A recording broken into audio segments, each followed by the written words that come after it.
Alan, deve estar aí já. Estou esperando aqui.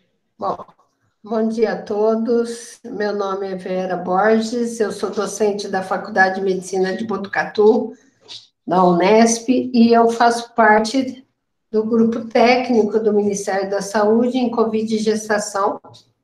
Nós somos um grupo de 17 professores que tivemos a satisfação de ser convidado pelo Ministério para poder estar nesse grupo. Então, a gente costuma sempre dizer que é extremamente prazeroso a gente estar participando, a gente está mais aprendendo do que, acho que ensinando, né, Aula? Então, assim, esse grupo foi o grupo responsável por fazer o manual do Ministério, que agora, dentro de breve, nós estamos atualizando, né? E estamos participando disso. Eu falo que a única coisa boa do Covid, que eu acho, foi abrir a oportunidade de a gente conhecer o país inteiro através dessas conferências. Então, a gente tem aprendido muito, né, com todos vocês. E nosso objetivo aqui não é jogar pedra, não é fazer críticas, é simplesmente discutirmos o assunto do Covid e gestação para a gente diminuir os números absurdos que estão de mortalidade materna ainda no nosso meio, né? É uma satisfação, né, participar desse grupo e participar aqui com vocês. O Alan, meu colega de apresentação semanal, né, Alan? Então, vai lá, apresenta aí. Então, obrigado a todos aí pela presença e faço das palavras da professora Vera as minhas. Eu sou da Escola Paulista de Medicina, sou professor afiliado aqui e é uma alegria estar aqui com vocês toda semana, né? Então, vou lá apresentar. Acho que a Miriam também pode se apresentar, né, Miriam? Por favor. Isso, pode ser. Pode se apresentar que eu já projeto aqui. Então, bom dia, obrigado a todos. Nossa colega do trabalho que nos ofereceu essa oportunidade de apresentar um caso. Nós somos um hospital aqui em Brasília, referência para Covid, então nós recebemos todas as pacientes gestantes com Covid, e tem sido assim desde o ano passado. Então, a gente tem vários casos diferentes em várias situações, e surgiu então essa oportunidade de eu apresentar o caso. É um caso um pouco diferente, talvez, do que a gente tem visto sempre, mas a cada dia a gente está vendo que cada paciente tem a sua especificidade, uma diferença, alguma coisa inusitada que a gente não esperaria. Não é um caso tão complicado, mas eu acho que valeria a pena a gente ver pelas suas particularidades. Eu sou preceptora de residência médica e de internato de medicina da faculdade ESCS, que é a faculdade da Secretaria de Saúde. Eu sou plantonista da ginecologia e obstetrícia, e eu também sou médica do ambulatório de patologia e oncologia ginecológica. Como a gente é do pronto-socorro, a gente atende essas pacientes, então a gente faz também esse segmento das pacientes com Covid. E, oportunamente, a gente também faz a enfermaria das pacientes que são internadas. Algumas ficam no pronto-socorro, outras ficam no pronto-socorro e também vão para a enfermaria, e a gente dá esse acompanhamento, segmento, também no andar. Então, a gente tem também esse convívio, apesar da gente ter a especialidade mais de oncologia, mas a gente faz a parte de ginecologia e obstetrícia, tanto no pronto-socorro quanto no andar. Pode passar, por favor. Então, a paciente é uma paciente jovem, de 22 anos, isso para a gente já chamou atenção. A data de nascimento dela é de 1999. O primeiro dia de internação dela conosco foi dia 27 de maio, por volta das 16, 18 horas, e foi seu primeiro dia de internação no Agarram. Ela já vinha há 9 dias com relato de sintomas e veio de uma cidade da periferia de Brasília. O antecedente importante que ela tinha era que era uma paciente que tinha asma, e ela disse que eventualmente usava Berotec. E ela veio com um quadro sem o diagnóstico, ela não tinha nenhum exame, um quadro de suspeita de Covid. O próximo, por favor. É uma paciente gesta 3, 2 partos normais, um menino com 6 anos de idade, uma menina com 4 anos, nenhum aborto. A data da última menstruação, ela não tinha certeza, não tinha cartão de pré-natal, era dia 10 de dezembro. A triagem dela no pronto-socorro, quando ela chega, elas passam pela triagem, o que foi avaliado dela foi uma glicemia normal, um pulso de 96, a pressão normal, 120/70, saturando 96 por cento de oxigênio, com uma máscara a 10 litros por minuto. A idade dela gestacional, supostamente, era então 28 semanas, ela não tinha nenhuma informação do pré-natal, nem ecografias. A queixa dela, então, era dispneia, mialgia, febre, anosmia, ageusia, completando 9 dias nesse dia 27 de maio. Ela negava alergia medicamentosa e ela tinha uma história de estar usando amoxicilina para infecção urinária e sulfato ferroso e o Berotec eventualmente. No dia 27, então, na admissão dela no pronto-socorro, a hipótese diagnóstica era uma gestação em curso com suspeita de Covid no 9º dia do início dos sintomas. Na admissão, ela pesava 53 quilos, com altura de 1,53 m, o IMC dela, eu esqueci de colocar aí, mas dá 23, dá em torno de 23, temperatura normal, frequência cardíaca do feto normal, bom estado geral, regular, né, estado geral, murmúrio vesicular dela aparentemente com estertores grosseiros e esparsos, cardiovascular sem grandes alterações, fundo uterino de 24, sem dinâmica uterina, sem perdas vaginais, extremidades bem perfundidas. A hipótese diagnóstica para ela, então, foi o COVID, a gestação, né? E foram solicitados a nossa rotina para admissão de pacientes com COVID, que seriam toda a rotina laboratorial para COVID, incluindo o RT-PCR, o teste rápido, o teste de o COVID normal, RT-PCR, a tomografia de tórax, e como era uma paciente que já chegou usando 10 litros de oxigênio com máscara e saturando 92, nós já pedimos a gasometria logo na admissão. O resultado dela, então, foi o seguinte: a tomografia mostrava um achado de comprometimento de 50% do parênquima pulmonar. A gasometria dela, ela foi admitida entre 16 e 18 horas, mostrava um CO2 de 24 milímetros de Hg, um A2 de 116, um pH de 7,35, um BZ-SES de menos 11. Fazendo a porcentagem, né, da saturação de oxigênio e FiO2, ficou em torno de 145, que nos nossos parâmetros, eu deveria ter colocado aqui, a gente considera abaixo de 200, lesão pulmonar grave, entre 200 e 300, lesão pulmonar, e acima de 300, essa relação, é uma paciente que está com a função pulmonar adequada. Então, ela já estava considerada uma paciente com lesão pulmonar grave. No centro obstétrico, por volta das 18 horas, essa paciente já se mostrou hipotensa, com uma pressão de 84/54, foi prescrito uma etapa rápida de Ringer, mais soro fisiológico, mesmo assim ela se mostrou hipotensa, foi feita então uma sondagem vesical para controle de balanço hídrico. E essa paciente foi considerada dentro do nosso protocolo, paciente com um quadro leve, moderado ou grave, nós consideramos o grave, que é o mesmo crítico, né? E ela se manteve, então, em observação no nosso centro obstétrico, porque não havia condições de ela sair daqui da nossa observação.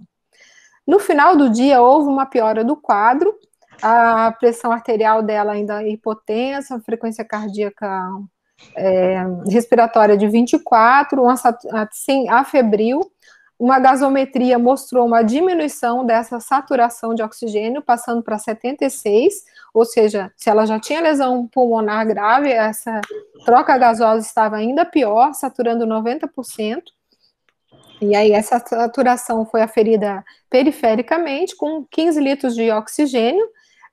Então, e ela começou a se mostrar ataque dispneica, foi solicitado, então, pelo colega do plantão, a transferência dessa paciente para o box, que a gente considera uma unidade intermediária quando a gente ainda não tem uma vaga de UTI. Então, no box, ela pode ser entubada, monitorizada, tem um clínico acompanhando essas pacientes. É, digamos assim, uma pré-UTI. Às 19h30, a paciente estava no box já, com queixa de dispneia, dor torácica, hemodinamicamente estável, ainda sem drogas vasoativas, usando máscara, com a saturação de 89. Neste momento, o plantonista do box conversou com a paciente, explicou para ela os procedimentos e sugeriu a intubação, e a paciente prontamente aceitou, porque realmente ela estava se sentindo muito necessitada de oxigênio, cansada, né, ansiosa. Então, neste momento, ela foi sedada, foi entubada e foi acoplada a um aparelho de ventilação mecânica no box de emergência da clínica médica. A medicação que ela estava usando, que era o antibiótico, era a amoxicilina, logo que ela chegou, vocês veem que isso foi tudo muito rápido, né?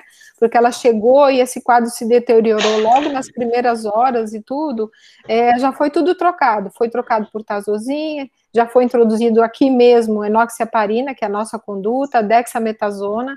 A clínica médica entra com albendazol, quando se usa altas doses de dexametasona. Foram solicitados novos exames e a monitorização com gasometria. Neste momento, vocês viram que ela apresentou uma diminuição dos níveis pressóricos, foi introduzido drogas vasoativas, essa troca de antibióticos e infusão de volume com monitorização. Foi feita, então, a intubação, e aqui a gente tem a equipe de intubação, que é a equipe da anestesia, intubação rápida, e foi feito também um acesso venoso profundo através de jugular interna. Bom, essa paciente em seguida foi transferida entre o dia 27 e 28, ela houve essa piora, ela precisou ser entubada e foi conseguida uma vaga para ela na UTI por volta da meia-noite, entre o dia 28 e o dia 29. E, diante desse quadro todo, as alterações hemodinâmicas da paciente, a necessidade de intubação, se considerou que era um prognóstico reservado, né? Então, ali está a evolução dela, dia 27, dia 28 no box, e entre dia 28 e 29, né, por volta da meia-noite, ela foi para o box, com uma idade gestacional em torno de 28, 29 semanas. Ela foi seguida na UTI, então, em acompanhamento pela gineco, onde eram feitas ecografias obstétricas a cada 3 ou 4, 5 dias, dependendo da evolução da paciente, com Doppler obstétrico. Essa ecografia de Doppler foi feita no dia 7 de junho, às 9 horas da manhã, e aparentemente estava tudo bem, crescimento fetal adequado, índice de pulsatilidade da artéria umbilical de 0,7 e da artéria cerebral de 1,4. No dia 9, eu estou colocando os dias que tinha alguma coisa a mais, eu não contei toda a história dela, porque ela ficou mais de 30 dias na UTI. A paciente foi colocada em posição supina pelo menos 2 ou 3 vezes por cerca de 20 horas, e quando era feita, então, uma nova gasometria para avaliação desta paciente.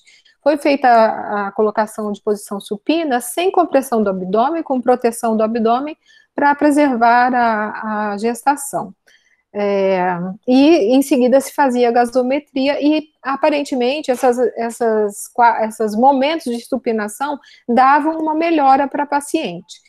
Mas nesse mesmo dia 9 de junho, a paciente começou a apresentar, ao invés de um quadro de hipotensão, ela começou a apresentar um quadro de hipertensão arterial, chegando a fazer 170, 180 por 100 milímetros de Hg, 170 por 86, quando se questionou se haveria uma hipertensão arterial em função do COVID ou se era um quadro de pré-eclâmpsia sobreposta ao COVID.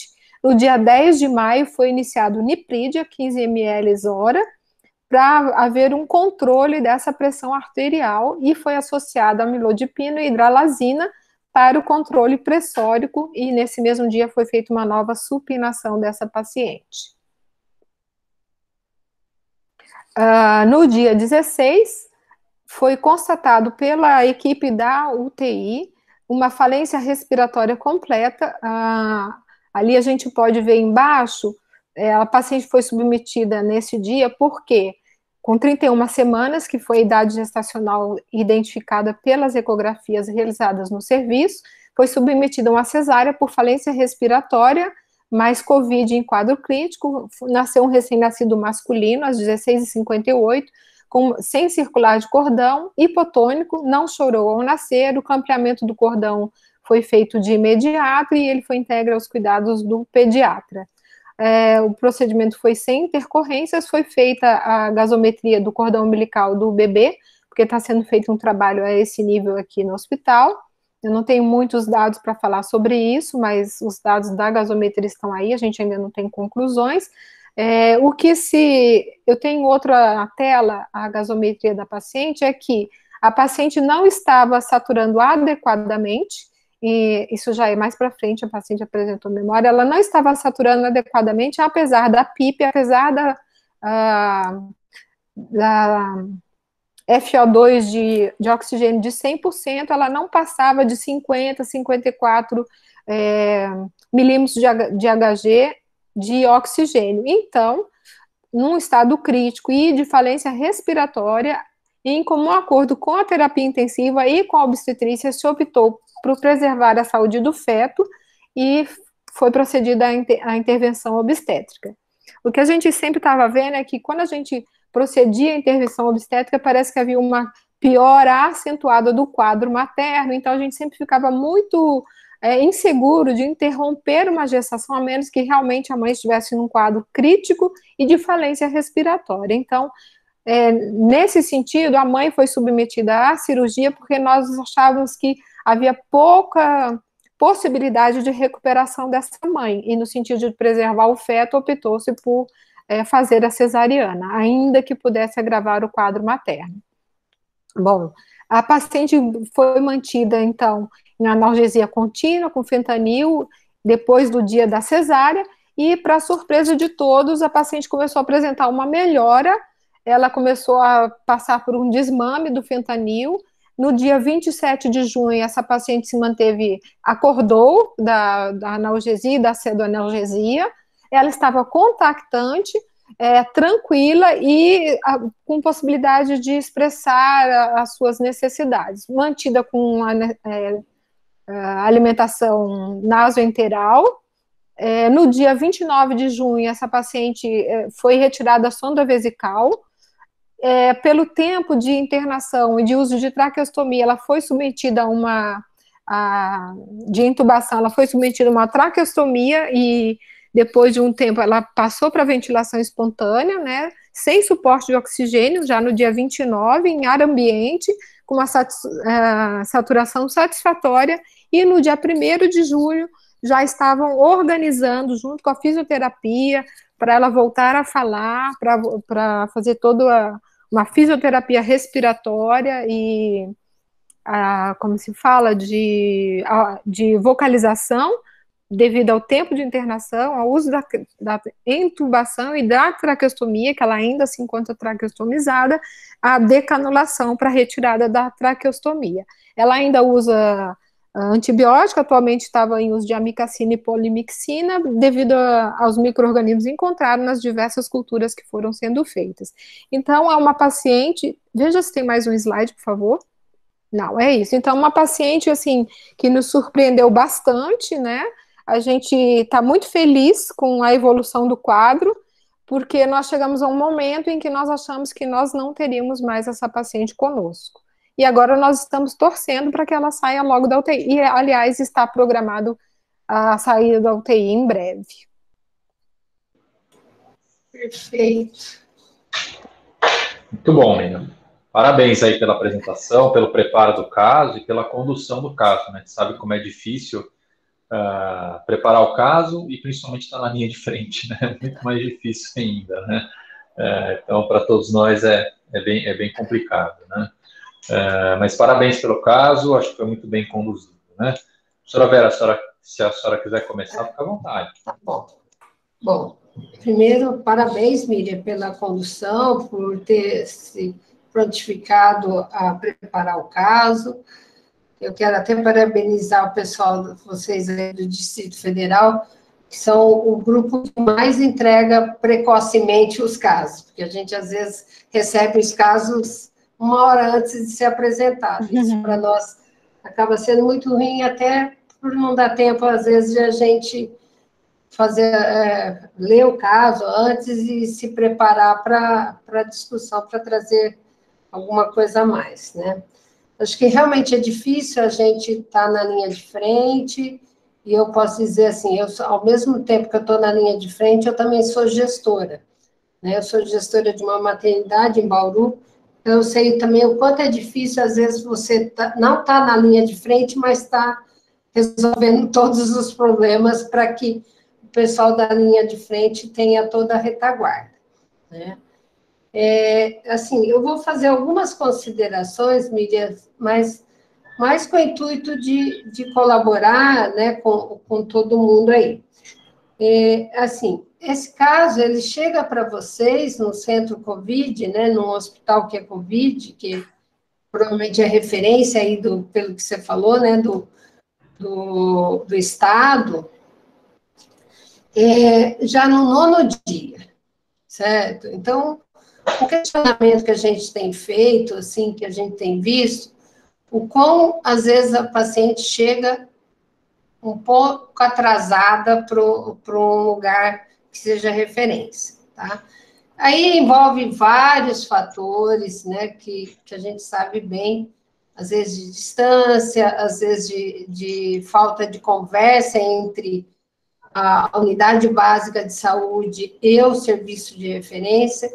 Então, é uma coisa que a gente tem insistido bastante nessa conversa. Eu acho que a gente que trabalha no hospital, que seja referência, no hospital terciário, nós temos que nos aproximar da unidade básica de saúde, né? E, às vezes, essa aproximação se torna um pouco complicada. Não estou dizendo que é o caso de vocês, mas estou dizendo, assim, no geral, né? Em quase todos os locais existe uma lacuna entre unidade básica e um hospital de referência. Que eu acho que o Covid mostrou, escancarou aquilo que a gente já sabia, né? Então, agora, eu acho que daqui para frente aumenta a chance de a gente manter um diálogo, né? Então, por exemplo, essa paciente veio para vocês no 9º dia. Vocês sabem de onde ela veio, por onde ela tinha passado, qual era o caminho que ela fez até chegar a vocês? Sim, é uma paciente que veio do Goiás.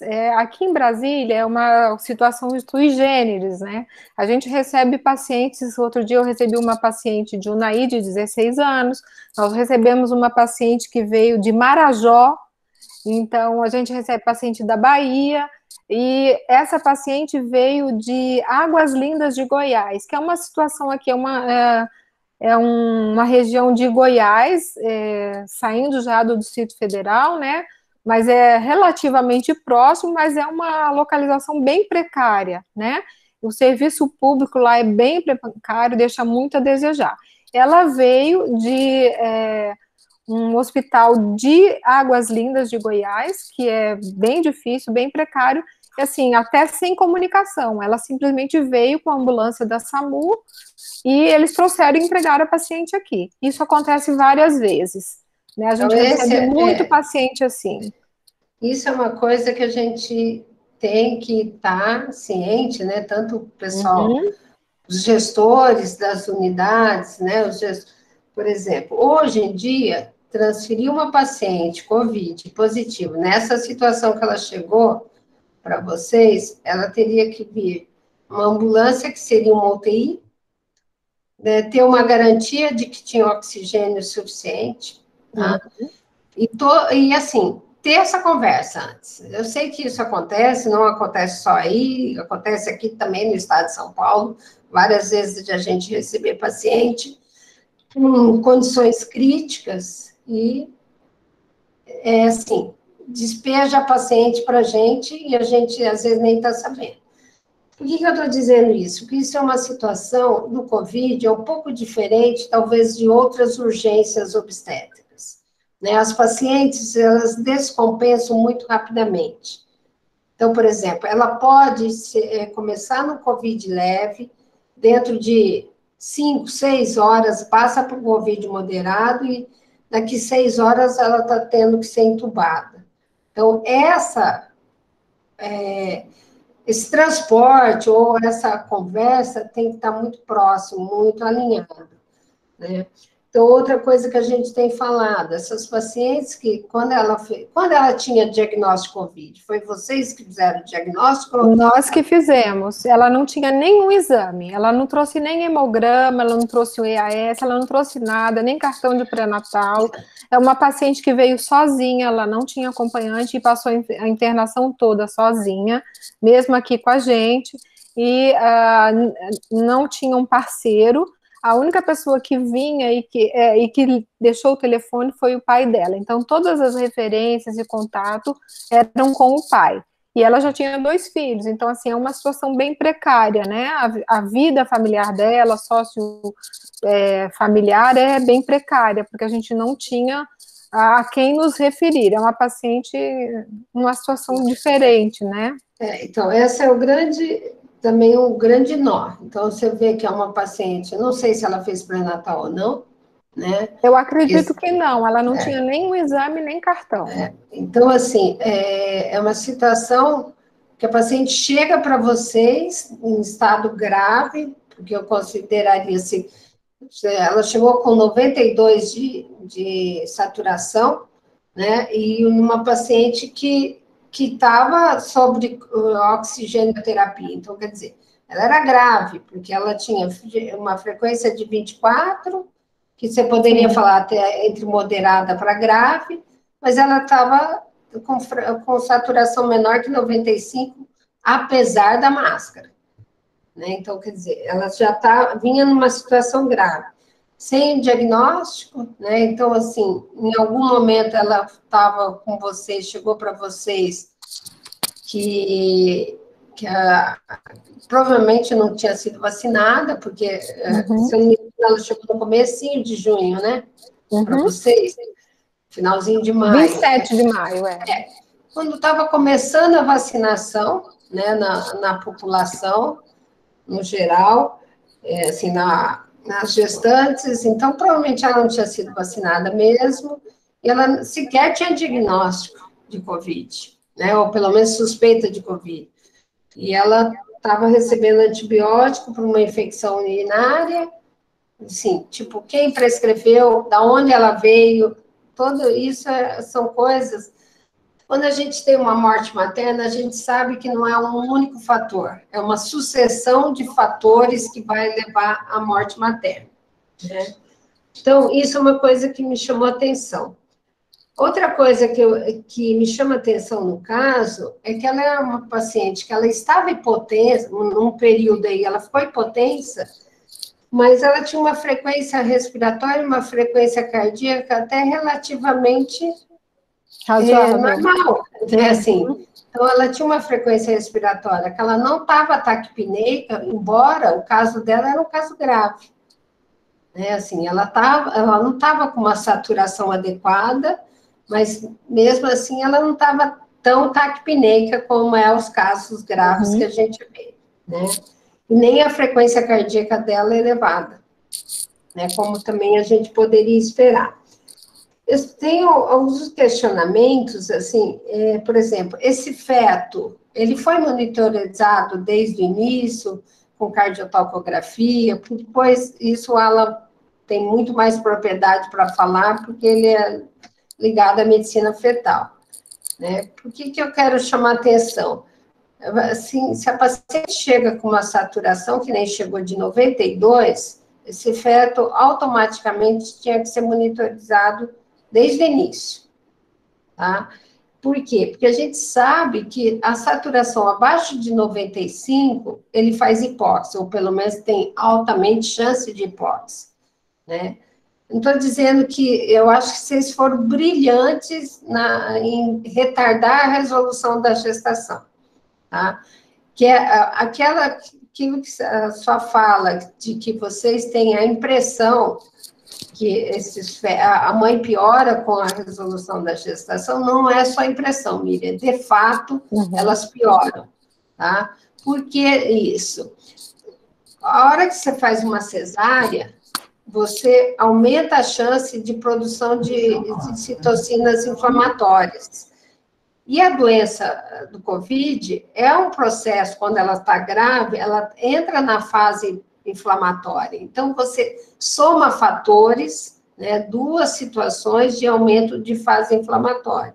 Então, normalmente, o Alan depois vai mostrar os dados, a gente tem a morte materna no puerpério, não é porque ela pegou o COVID no puerpério, ela pegou o COVID durante a gestação, e só que daí a gente acaba resolvendo a gestação e ela morre no puerpério. Ela não morre na gestação, em alguns casos. Então, às vezes a gente imagina assim, mas ela pegou Covid no puerpério. Não, ela não pegou Covid no puerpério. Ela pegou Covid antes. Só que a gente resolveu a gestação e muitas vezes a gente piora o prognóstico materno. Sem beneficiar muito com o prognóstico do feto, porque se você tirar um bebê com 29 semanas, com certeza você aumenta a chance dessa prematuridade e de levar a óbito esse bebê. Só que a gente tem que ficar entre a cruz e a espada, né? Qual é o momento de resolução? Eu acho que, assim, não existe receita de bolo. Existe a gente avaliar cada caso, né? Para avaliar cada caso, a gente tem que ter um mínimo de avaliação de vitalidade fetal. Depois o Alan vai falar que o Doppler, normalmente, ele não se altera durante a situação do COVID. Então, o melhor marcador aí de avaliação de vitalidade fetal é a velha cardiotocografia. Tá? Depois o Alan pode dizer melhor que eu.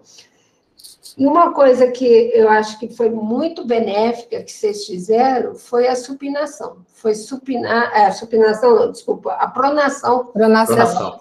Falei errado. Porque o que a gente tem visto, quem tem mais experiência com pronação é o pessoal da USP de São Paulo. Quando a gente faz a pronação em gestante, ela melhora. Ela tem um aspecto de melhora. E vocês fizeram brilhantemente a pronação por vários períodos, e talvez foi um fator que você conseguiu prolongar essa gestação, né, a resolução da gestação, em aproximadamente 15 dias. Então, isso foi benéfico, tanto para a mãe quanto para o feto, nessa situação. Só que a gente tem muita dificuldade de fazer a pronação, porque essas pacientes são cuidadas pelo pessoal da UTI ou pelos clínicos, e eles têm muita dificuldade ainda, né? Então, assim, talvez aí o serviço de vocês já está além das situações do que está no país, né? De estarem aceitando a pronação, porque eles têm muita dificuldade, porque cada vez que uma paciente vai para a UTI gestante, é o horror deles, né? Assim, eles ficam super estressados e com razão, né? Eu costumo dizer que é a mesma coisa que colocar uma paciente politrauma numa enfermaria de obstetrícia, que a gente vai ficar estressado, porque a gente não sabe lidar, e da forma que eles ficam muito preocupados com o bebê. Mas foi brilhantemente conduzido o caso, quero dar os parabéns, né? Porque eu acho que foi, assim, não é que o caso deu sucesso por sorte, não, ele deu sucesso porque vocês conduziram de forma adequada. Poderia ter piorado, a gente poderia ter uma morte materna? Sim, mas não por uma não condução adequada, talvez porque o caso chegou tarde para vocês. O caso chegou muito tarde, no 9º dia e numa situação muito ruim, né? Mas vocês brilhantemente conduziram o caso. Eu só tenho mais um questionamento. Por que vocês usaram niprid e não hidralazina na crise hipertensiva? Porque, assim, o niprid... Essa decisão daí foi usada hidralazina também, mas ela foi mantida com niprid durante mais de 24 horas, pelo menos... agora eu teria que rever no prontuário, porque foram muitos dias, mas pelo menos eu diria assim, que vários dias seguidos ela usou niprid. Depois de 3 dias seguidos, ela suspendeu o niprid, porque também faz intoxicação, né? E também houve uma resolução, mas ela usava hidralazina e amlodipino. Não, elogiava. só dar uma dica aí para vocês, eu sou ligada, a minha linha de pesquisa é pré-eclâmpsia, é só dar um toque, às vezes, porque às vezes ela usa o Limpride porque está numa UTI não obstétrica, assim, digamos, né, com clínicos. Mas, assim, nós temos, e acredito que vocês têm uma experiência muito grande com a hidralazina, né, enquanto ela está gestante. Porque, assim, o Nipride, ele não é a droga de escolha para tratamento de crise hipertensiva na pré-eclâmpsia, né, na doença hipertensiva. E a gente tem que tomar muito cuidado, porque você tem um feto de 29 semanas, 30 semanas aí, que já está num processo de hipóxia, né, por causa do Covid, e assim, talvez entrar com o Nipride não seria a melhor escolha, porque você passa de 24 horas, tem depósito de cianeto para o feto, então, e vocês tendo hidralazina no serviço, eu acho que talvez não tenha sido uma opção adequada, né, ou pelo menos poderia ter tomado esse cuidado. Então, acho que às vezes é só acerto com o pessoal, né, da UTI, porque eles, lógico, eles têm muito mais experiência com o Nipride do que com a hidralazina, né? Então, talvez essa escolha foi mais de experiência do que assim, você entraria com o Nipride, se você entrou com a hidralazina, e mesmo com a hidralazina não está conseguindo controle pressórico, daí, em última instância, a gente escolheria o Nipride, assim, seria a droga de exceção, tá? É só um toque aí, porque poderia ter um desfecho pior para o feto, e mesmo vocês cuidando super bem dessa grávida, né? Eu acho que era isso mais que eu queria chamar a atenção, Alan. Você Então, quer... vamos lá, vamos. Acho, bom, primeiro reforçar aí que o caso foi extremamente bem conduzido, né? Assim, e a grande fraqueza que a gente vê em todos os casos não está nos centros terciários como o de vocês, né? Que foi extremamente bem conduzida. A fraqueza está até chegar aí. E como é que pode, primeiro, chegar uma paciente sem pré-natal, né? Tem dados muito claros que a paciente que realiza inadequadamente o pré-natal, o índice de prematuridade é 18%. Né? Paciente que faz pré-natal, isso são dados de agora, né? Que eu olhei no DataSUS. E a paciente que faz o pré-natal adequadamente, mais 6 consultas, a gente está falando aí numa prematuridade de 8, 9% no máximo, né, que seria comparável aos países desenvolvidos. Então, isso só é um exemplo de início já, né? Essa paciente não tendo pré-natal, já piora o prognóstico por si só. Até a Milena perguntou se acho que perguntou se teria vacina, né, para essa paciente. Certamente não, porque se ela não tem nem a carteirinha de pré-natal, como é que ela faria a vacinação? O que eles pedem, o mínimo é a carteira de pré-natal, ou uma ultrassonografia que está comprovando a gestação. Então, se ela não tinha nem ultrassom e nem carteirinha, com certeza ela nem poderia ser vacinada, porque não teria essa comprovação, né, de vínculo com o pré-natal. Acho que essa é a primeira coisa que eu tinha para falar. Mas eu acho que é muito legal isso que a professora Vera falou, desse reforço com a questão do fluxo, né? A coisa mais importante. Então, por isso que eu sempre reforço que é muito bacana se a gente tivesse pessoas da ponta, da UBS, e não só médicos, né? Que tivesse ali enfermeiros, que tivesse os psicólogos, fisioterapeutas, administradores da ponta, da UBS. Porque existe uma classificação de risco que é fundamental a gente saber, que é a classificação de risco do Covid inicial, que dá para ser feita lá na ponta mesmo, né? E quando a gente olha, que essa é uma classificação clínica, uma classificação simples, que já dá para a gente fazer. Espera só achar aqui que eu perdi o slide aqui. Está aqui.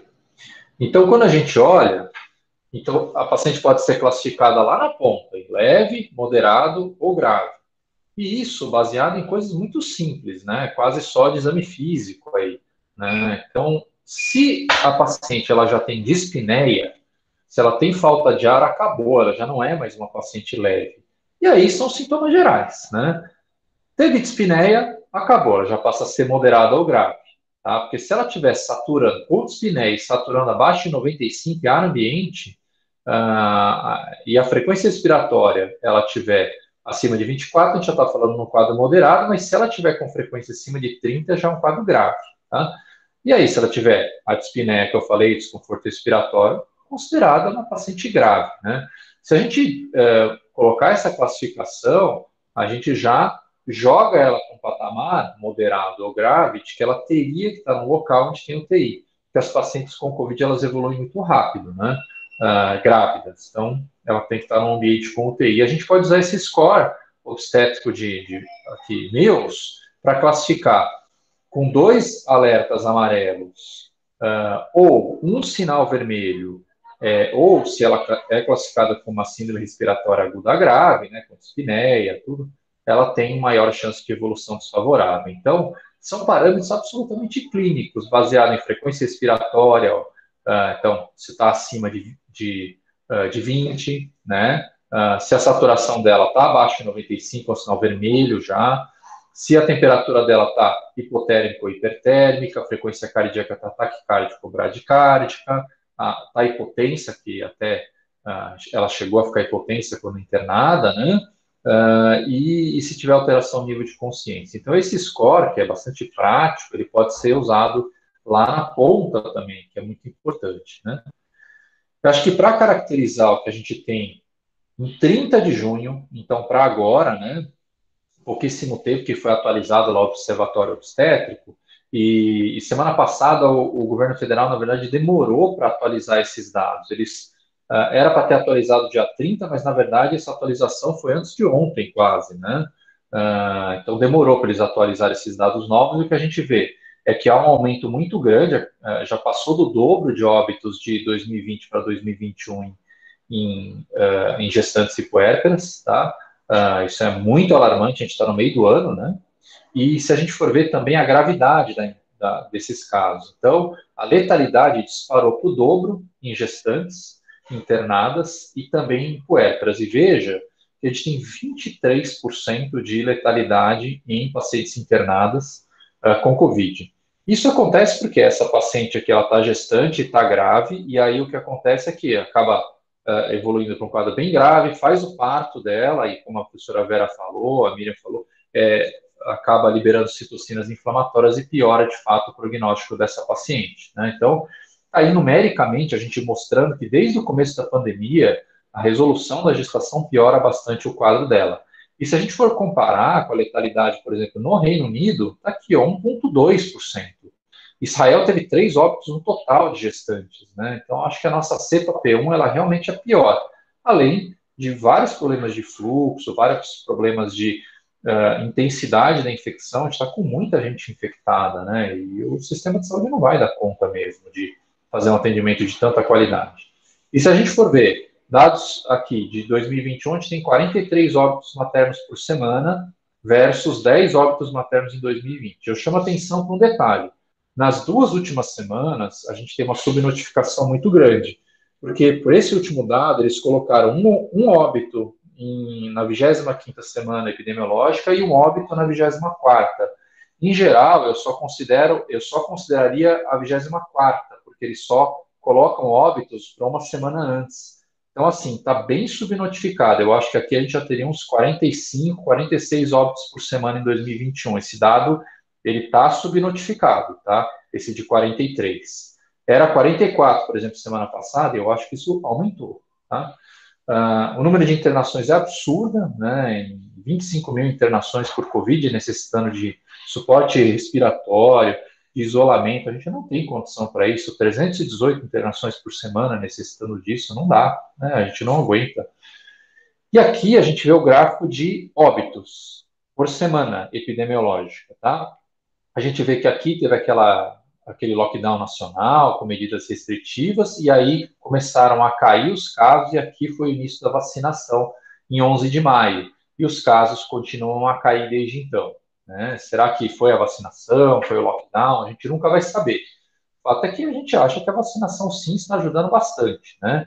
E aqui é a média móvel, que é uma visão um pouco melhor, tanto de óbitos, quanto de casos. E esses dados eles podem ser vistos no Observatório Obstétrico de Covid-19, que é coordenado pela professora Rossana, lá do HC, né? E o que a gente vê é que, de fato, o número de óbitos vem caindo pela a média móvel diária de óbitos, então essa é uma visão mais exata do que a média semanal, tudo, e vem caindo, tá? E os casos também vêm caindo muito de Covid. Então, isso a gente vê uma certa consistência após, de fato, o isolamento e a vacinação. A gente tem que acreditar nesse conjunto de medidas. E esse conjunto de medidas, ele também pode ser visto no quê, né? O número de casos, ele não está caindo, porque os jovens estão saindo muito, né, para, de fato, ir trabalhar, mas o número de óbitos vem caindo em função da vacinação, né? A gente sabe que morre mais no terceiro trimestre e no puerpério, e olha só, 70% morre no terceiro trimestre e puerpério, mais uma vez aquele dado de que é pior quando a gente opera paciente, de fato, né, mas tem vezes como esse caso que é impossível, uma indicação absolutamente precisa, né. E olha, essa paciente era asmática, e está aqui, ó, 8% das mulheres que morreram tinham asma, e ela estava no 9º dia, sendo tratada na UBS, e realmente asmática, né, fazendo parte do grupo de risco. Só chama atenção que esses dados eles não são sobrepostos, tá? Eles não são excludentes, desculpa, eles são sobrepostos. Então, 28% de obesas, mas certamente a grande parte é hipertensa e diabética. Então, metade das mulheres que morreram tinham comorbidades, tá bom? Acho que esse é um negócio legal para a gente mostrar, né, em relação aí aos dados, e eu acho que existe um detalhe bacana que todo mundo pergunta, né, doutora Vera, que é sobre quando usar a corticoterapia, os antibióticos, né, e os anticoagulantes. Uma coisa que a gente sempre gosta de falar é assim, que a gente não usa antibiótico para paciente ambulatorialmente. Nesse caso, ela estava usando por outro motivo, que era infecção urinária, né? Mas os terapeutas intensivos vêm reclamando muito que está sendo usado de maneira indiscriminada os antibióticos. De fato, o que a gente faz é só dar o antibiótico para paciente que está internado. A gente tem escolha de ceftriaxona mais azitromicina uma vez por dia, até porque se você dá uma vez por dia só, você diminui o risco da enfermagem de pegar a COVID. E escalonar um antibiótico se ela tiver 48 horas após a administração com febre, que foi o caso que foi feito aqui, né, de maneira muito, muito competente. Tá? Outra coisa é a corticoterapia, que a gente só dá para paciente internado e acima de 7 dias. E uma coisa legal, que eu acho que a gente pode falar, é que se a paciente tiver indicação de maturação pulmonar, a gente pode começar com a dexametasona 6 miligramas de 12 em 12, por 48 horas. A gente faz a maturação pulmonar e depois disso a gente pode trocar por metilprednisolona. Por exemplo, 1 miligrama a cada 12 em 12 horas por quilo, né? E porque a metilprednisolona não passa a barreira placentária, e o excesso de corticoide pode fazer mal para o feto, tá? Quanto à heparina, a gente divide aqui de acordo com o peso, e a gente faz nessa dosagem, por exemplo, para ela que era levinha, né, tinha até 80 quilos, 40 miligramas de heparina de baixo peso, então eu te dá o Clexane uma vez por dia e está ótimo, mas só para paciente internada, não para paciente ambulatorial, né? Acho que isso é legal, e do ponto de vista de vitalidade, como a professora Vera pediu para eu comentar, é o seguinte, tá? O Doppler, ele não altera no feto, tá? Com Covid. Essa é uma coisa bastante interessante. Não há alteração Doppler velocimétrica apenas pelo Covid, mas não quer dizer que os fetos não têm alteração Doppler velocimétrica por outras causas, como pré-eclâmpsia, restrição de crescimento. Então, precisamos tomar cuidado. Mas o exame de escolha passa a ser a cardiotocografia. Por exemplo, nesse caso aqui, a gente vê paciente sem contração, né? E com uma desaceleração. Essa paciente estava com Covid, tinha pedido para eu fazer um ultrassom no caso. Quando eu entrei na sala, eu perguntei se a sala estava pronta, de cesárea, né? Porque a cardiotoc já tinha definido o prognóstico, nem precisava fazer o ultrassom. E aqui vocês veem a dificuldade que a gente tem também no nosso hospital, assim como todo mundo enfrenta, né, o botão da cardiotoc quebrado aqui, né? Então, só para vocês verem que todo mundo tem suas dificuldades, a gente está junto ali na linha de frente. E olha que interessante esse caso de um Covid leve no final da gravidez, que despencou o líquido amniótico. A Covid diminui o líquido amniótico. E uma coisa que eu queria chamar a atenção, que a paciente foi internada na UTI, e na terapia intensiva é legal que a gente converse com o terapeuta intensivo para não fazer um balanço hídrico muito negativo, porque ela pode fazer o oligoamine por balanço hídrico negativo, tentar manter o balanço hídrico estável, tá? Outra coisa que eu vou chamar a atenção, olha a variabilidade desse feto. É quase nula, né? Mas só a variabilidade, se a paciente estiver sedada, não pode se considerar um critério de intervenção, porque os bloqueadores neuromusculares fazem isso. Então, mais uma vez, é a desaceleração que determina, e o perfil vai ser prejudicado também, tá bom? Então, acho que esses são dados legais, né, para se apresentar, para a gente saber 43 óbitos por semana, e assim, com uma subnotificação, eu acho que é uma coisa assustadora. Para vocês terem uma ideia, na última semana foram inclusas, eu acho que ao redor de uns 75 óbitos na última semana. Só que não foi da última semana essa inclusão, foram óbitos de semanas anteriores. Inclusive, da primeira semana epidemiológica do ano, foi incluso mais um óbito. Tá? Então, está sendo notificado muito óbito antigo ainda, né, das semanas epidemiológicas anteriores. Então, de fato, é bastante chocante esse número de tanto óbito, então tem que vacinar mesmo, né? Lembrando que, eu só queria reforçar uma coisa com todo mundo aí em relação à vacinação. Quem quiser ver o dado real, eu sei que tem um monte de fake news falando que dá prematuridade, que dá abortamento, tudo. Então, eu não vou mostrar para vocês nada. Eu convido vocês a entrar no site do CDC americano. Está lá. Tem os dados do V-Safe, que é o dado da vacina, os dados de segurança da vacina. Está no CDC, aberto para todo mundo ver. O que eles mostram? Que não há aumento da chance de prematuridade, não há aumento da chance de abortamento, não há aumento da chance de óbito fetal, pré-eclâmpsia, diabetes, prematuridade, tudo. Não há aumento da chance em relação à população geral. O que a gente não pode acreditar é que a vacina da Covid sirva para curar abortamento. E é isso que está sendo pregado, né? Então, assim, ela tomou a vacina da Covid e teve um abortamento. Poxa, claro, era uma triploidia, era uma trissomia, era uma malformação, né? Tem como a gente evitar isso. Então, precisamos tomar muito cuidado com as fake news, tá? Então, acho que ver o CDC para todo mundo, eu acho que é fundamental. Mais que isso, quem que recomenda vacinação universal para baixo e alto risco em função do fato de que a vacina não tem nenhuma evidência de causar mal nem para grávida nem para o feto. Então vamos lá. Centro de Doenças americano. Centro de Doenças e Prevenção e Controle de Doenças americano. Ruinzinho, né? Esse lugar aí. FDA, a Federação de Drogas Americanas. American College, o Colégio Americano. O Royal College, da Inglaterra. A Sociedade Canadense, a Sociedade Australiana, a Sociedade Europeia, a SOGESP, a FEBRASGO. Só essas associações que recomendam aí a vacinação universal para baixo e alto risco, porque o risco de pegar Covid e morrer a grávida, ou o feto também, aumento da chance de mortalidade fetal e abortamento, a chance disso, pegando Covid, é muito maior que qualquer coisa que possa ter acontecido com qualquer tipo de vacina. Lembrando, pode vacinar com a Coronavac, com a Pfizer e com a Moderna, que a gente não tem, mas com a Janssen não pode, porque é vacina de adenovírus, que é semelhante à tecnologia da AstraZeneca, que a gente não pode vacinar.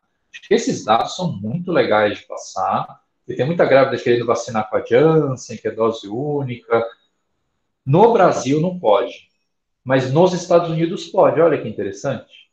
É a mesma tecnologia da Astra, mas nos Estados Unidos é permitido vacinar, inclusive, grávida. Tá bom? Então, acho que é isso que eu tinha para comentar nesse início e parabenizar mais uma vez a Miriam pelo caso maravilhoso e atual, né? A paciente ainda está internada. Então, muito bacana, viu? Acho que só uma coisa que o Alan apontou aí da vacina.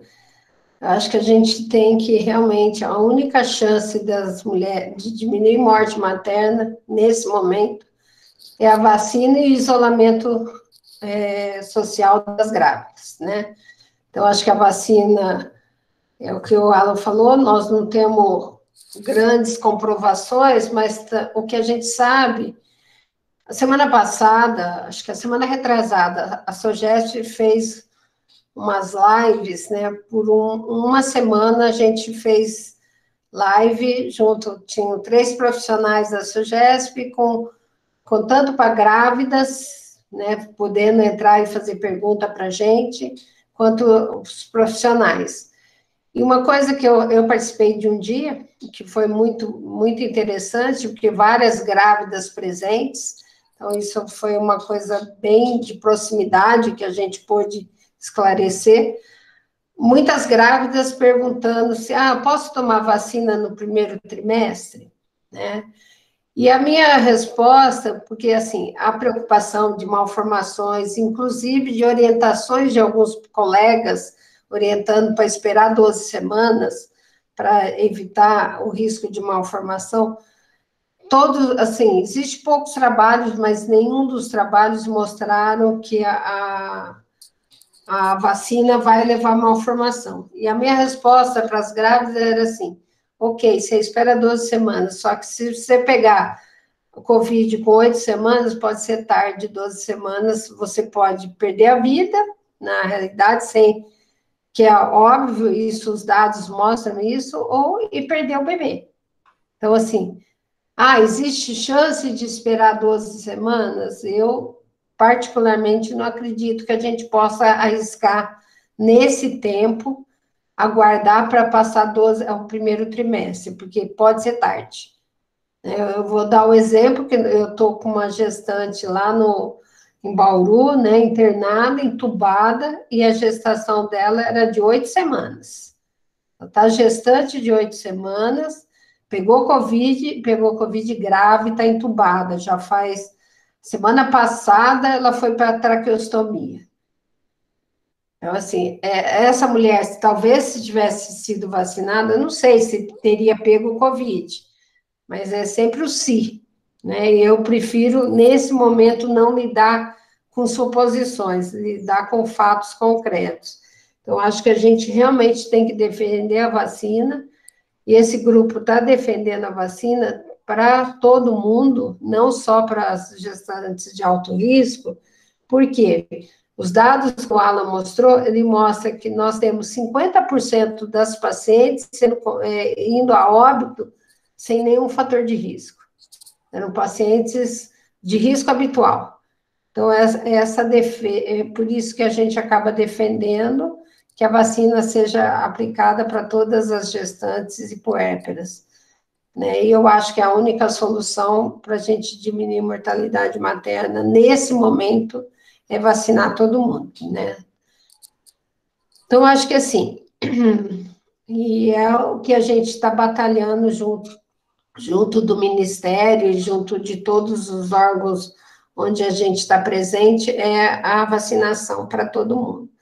E outra orientação que a gente tem feito para as gestantes, não é hora de fazer chá de bebê, chá de fralda, chá revelação, não é hora de aglomerar essas mulheres.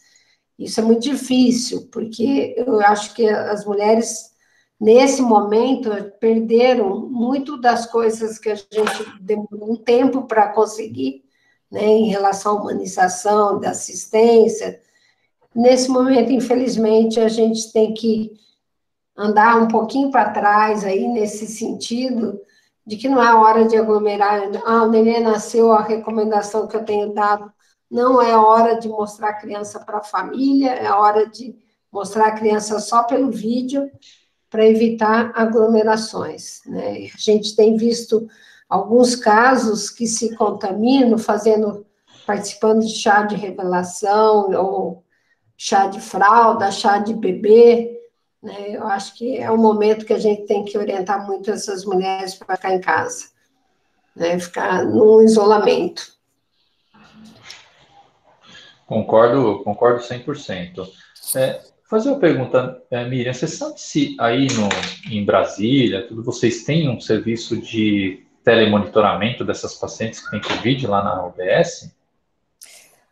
Eu não sei te responder isso porque eu trabalho muito no hospital, mas eu Sim, sim. acredito que sim. Porque tem colegas que fazem essa parte, mas como eu fico muito no plantão, e assim, eu sou muito hospitalizada, mas eu acredito que tem sim, porque eu tenho colega que faz só isso, ele cuida só de ambulatório de alto risco, as pacientes que. Então, eu acredito que sim. Eu Eu é acho que não que sei dar essa informação. eu acho que esse atendimento por telemonitoramento ali, principalmente a partir do diagnóstico na UBS ou da suspeita e o acompanhamento do 7º ao 14º dia seria fundamental para Sim, a gente encaminhamento adequado, né? uhum. A gente faz muito aqui no hospital também o acompanhamento pós-Covid, né? A gente não abandona as pacientes. Perfeito. Uma vez Perfeito. Covid, parece que nunca mais ela sai daqui, porque ela pode já ter passado do Covid, não ganhou neném ainda, ela volta, ganha o neném aqui de novo, segue o ambulatório, faz o acompanhamento da mãe, do bebê, até que depois ela pode voltar para a regional dela. É importante esse acompanhamento, Miriam, porque na realidade a gente não sabe as complicações pós-Covid, né? Tanto para o bebê quanto para a mãe. Mesmo que ela continue grávida, que não é o caso dessa paciente, mas a gente tem que monitorar esse feto, porque, assim, é uma doença nova, que a gente sabe muito pouco, né?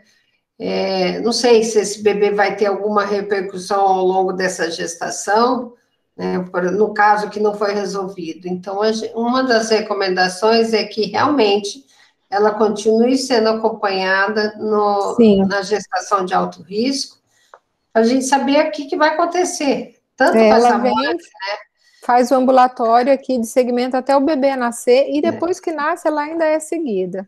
isso é perfeito, acho que isso é o sonho de todo mundo, né? Que aconteça isso em todo o país, porque às vezes essas mulheres que teve traqueostomia, teve intubação, ela pode evoluir com complicações pulmonares ainda ao longo da gestação, que a gente não sabe, né? Elas têm dificuldade de falar, têm dificuldade de respirar, isso é igual quem não é gestante quando tem Covid, né? Precisa fazer exercício respiratório, fisioterapia respiratória. Então, acho que não dá para a gente abandonar os casos mesmo. Acho que é importante a gente avaliar sempre, né? Assim, acompanhar, porque é uma doença nova, né? A gente não sabe ainda os desfechos do que vai ter, né?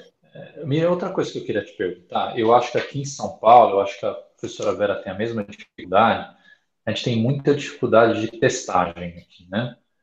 Então, chega a paciente com suspeita no PS, a gente não tem teste para todo mundo, né? Mais do que isso, a gente não tem teste rápido, então a gente não tem teste de antígeno. O que eu venho observando é que a paciente vem para o PS, não tem teste, não tem dinheiro para testar e não se isola, né? E com Não, isso, aqui a gente faz em todas. A gente tem o teste bom, rápido e a gente já toma, mesmo que a gente tenha um teste rápido negativo, se a paciente tem clínica, espirrou, está resfriada, tem coriza, ela continua aqui até sair o RT-PCR. Então a gente tem o teste rápido, que é rotina, faz o RT-PCR e faz a tomografia. Isso é rotina. Chegou para ser examinada, vai fazer tudo. A gente tem o teste rápido. Às vezes bom, falta um dia ou outro, mas a gente tem todos os dias. essa não é a realidade do Brasil inteiro, né? A gente tem dificuldade de teste. Acho que na maioria dos lugares do Brasil, acho que aí está uma exceção. Acho que para a professora Vera também tem dificuldade, né, Vera? A gente E, consegue. E a né, gente isso aí é faz o muito ideal. teste. Eu A gente tenho, faz tomografia e a nossa tomografia sai em poucas horas. Não leva nem uma hora para sair o resultado. A paciente chega, faz a tomografia. Quando ela chega aqui com a gente, que ela sai da tomografia e chega aqui, no máximo 20 minutos, meia hora, a gente tem o laudo. A gente aqui, eu vivencio duas realidades. Uma é no hospital escola, que eu tenho teste para todo mundo. O paciente chega para internar tratamento clínico ou para resolução da gestação, ela é testada, né? Agora, no outro hospital que eu sou gestora, não é a realidade. Lá a gente só tem o teste para os pacientes com clínica ou com suspeita, né? Meu sonho de consumo é a hora que eu puder oferecer para todas que chegam ser testada. Por quê? Os dados têm mostrado para a gente, né, nos serviços que testam, quando você tem 88% das pacientes que testam positivo, elas estão assintomáticas. Então, é um número muito alto, né, assim, para a gente submeter um risco de misturar as pacientes. Então, a paciente testou positivo, na hora que ela testou positivo, que ela é assintomática, ela já se misturou no alojamento conjunto, já se misturou nas enfermarias, enfim, isso é um risco muito grande, né? Mas não é a realidade, Miriam, do país. Assim, nós estamos no hospital escola, ou vocês aí no hospital de referência, é a minoria, entendeu? Dos testes. Ou, quando muito, você faz o teste e demora, o PCR, né, o RT-PC, demora em torno de 48, 72 horas para sair o resultado. Daí já contaminou todo mundo, né? Então, aí é muito complicado. A gente trabalha 24 horas em regime de isolamento aqui, né? Como se a gente estivesse num ambiente totalmente contaminado em todos os setores do hospital, mas assim, né? a gente tem um problema muito grande de vagas, né? Então, isso, por exemplo, essa paciente que se apresentou, teoricamente, ela precisava já ter ido para a UTI logo, praticamente de cara. E ela foi ainda para o cuidado intermediário. Ainda bem que vocês têm o cuidado intermediário, que tem quase semelhança com o cuidado de UTI. E que também é um cuidado intermediário só de Covid, né? Então ela estava lá e já tinha saído o exame dela e tudo, né? Então, mas assim, deu, né? É fora da realidade, não é a realidade do país. No país, a gente não tem vaga na UTI, a gente demora para conseguir o encaminhamento desses casos graves, e os dados mostram para a gente, assim, que uma porcentagem até razoavelmente elevada, que ela não teve acesso ao oxigênio. Ela morreu de falta de ar. Ela morreu sem ter acesso ao oxigênio. Isso é uma coisa muito triste, né? As grávidas, elas não têm prioridade ainda na entrada da UTI, então elas ficam, talvez, indo de maternidade para maternidade, ou de hospitais, até ter acesso a um adequado tratamento, né? Mas eu não sei se tem alguma pergunta, Alan, aí no chat. Não tem, estou olhando aqui, não tem. São 33% das mulheres que não foram entubadas e morreram de Covid em 2020 e 2021. Uma porcentagem alta, se a gente pensar no atual momento que a gente está vivendo, 33%, quer dizer, um quarto das mulheres, praticamente, né, um terço das mulheres não teve acesso ao oxigênio, estando grávida, né? Então, morreram sem ter suporte de oxigênio. Isso, para mim, é muito triste. Sem dúvida. Bom, pelo avançado da hora, acho que a gente pode começar Obrigada a todos, gente. Obrigada. Obrigado, Miriam, pela apresentação. Parabéns pela apresentação mais uma vez. Muito boa. E pela condução e pela qualidade de atendimento que vocês têm aí. Vocês estão de parabéns pela dedicação, pelo fato de estar na frente, né? Muito, muito bacana discutir o caso com vocês aí. E fico muito feliz por estar junto com todos aí. Parabéns, viu, Miriam? Boa tarde para vocês. Agradeço a sua colaboração. Boa tarde. Bom? Boa tarde. Tchau, tchau. Boa tarde. Obrigada. Tchau.